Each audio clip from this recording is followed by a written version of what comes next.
He's one of the most, if not the most, recognized gamer in the world, and he's completely dominating the YouTube charts right now. He's from Sweden, seems to have a problem pronouncing his own username and screams at virtual monsters like a little girl. This is PewDiePie.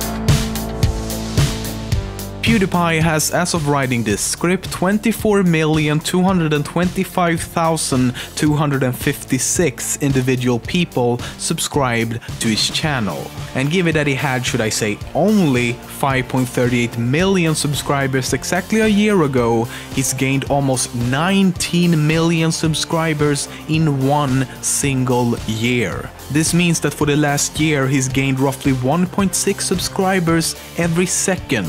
He's gained more subscribers in 1 year than the third largest channel Smosh has done in 8.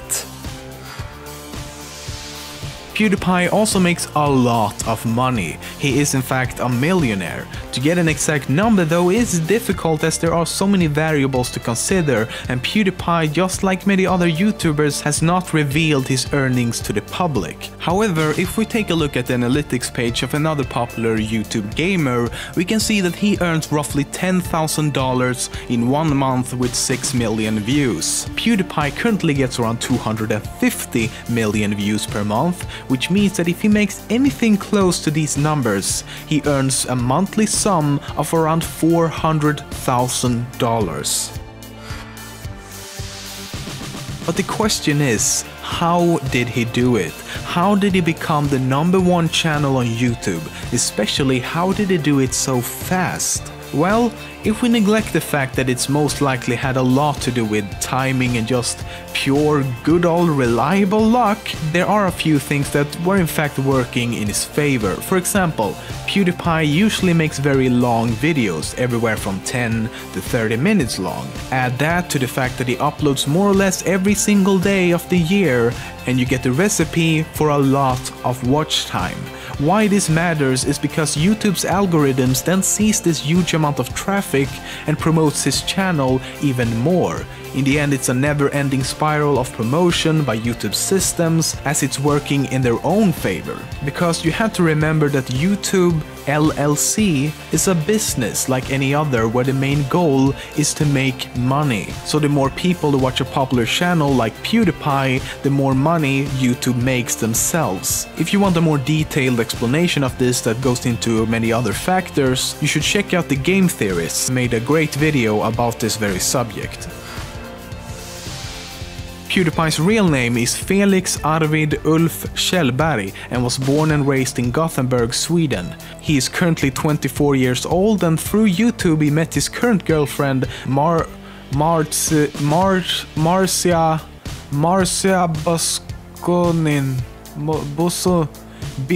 Bisogni. Men vad fan? He met his Italian girlfriend and moved to Italy, but now he's currently living in Brighton, England. You can thank me later, stalkers.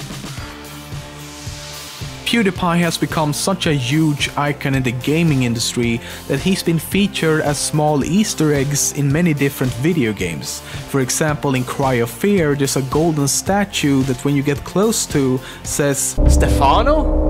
What the fuck, PewDiePie? In the game Doorways, there's a person in the game named Felix Lundberg, who's from Gothenburg, Sweden.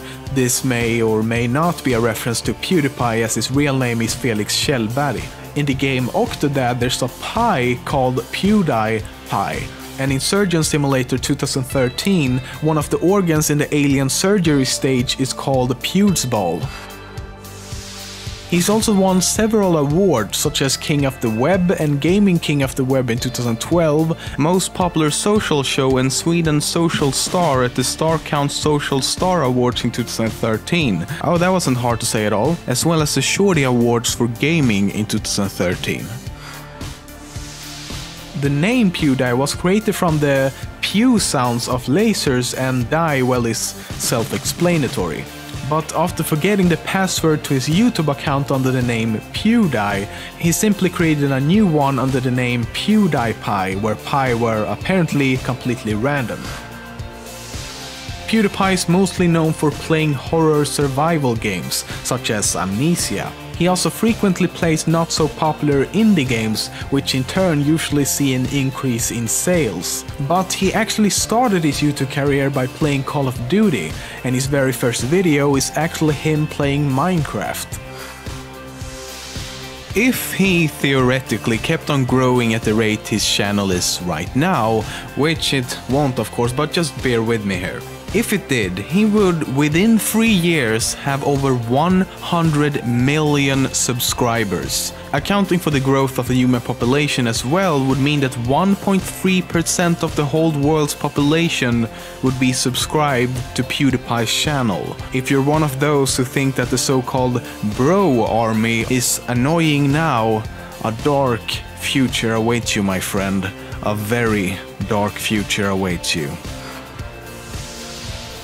Many people think it's very unfair and just plain out not right to be able to earn as much money as he and many other YouTubers do simply by making silly little YouTube videos. But is it really that strange though? Is it really that unfair? If we compare it to the President of the United States, for example, he's currently making $400,000 per year. And if you remember from earlier, PewDiePie could potentially be making that sum every month, which brings his yearly income to around 4.8 million.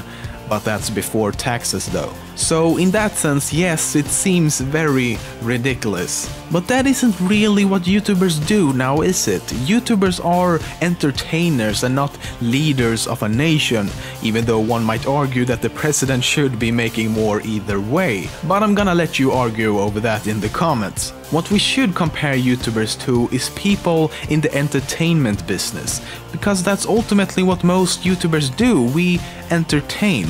The most similar jobs would probably be TV hosts and maybe even actors. And here is where it gets good.